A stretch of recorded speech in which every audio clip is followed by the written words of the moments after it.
নমস্কার বন্ধুরা, আমি রবি ঠাকুরের একটা কবিতা হঠাৎ দেখার কিছুটা অংশ শোনাচ্ছি। রেলগাড়ির কামরায় হঠাৎ দেখা, ভাবিনি সম্ভব হবে কোনোদিন। আগে ওকে বারবার দেখেছি, লাল রঙের শাড়িতে ডালিম ফুলের মতো রাঙা।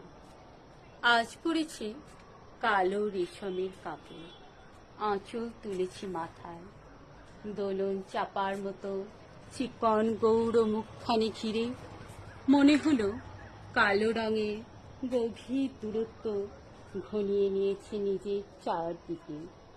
যে দূরত্ব সর্ষে ক্ষেতের শেষ সীমানায় শাল বনের নীলাঞ্জনে। থমকে গেল আমার সমস্ত মনটা। চেনা লোককে দেখলেন অচেনার গাম্ভীর্যে।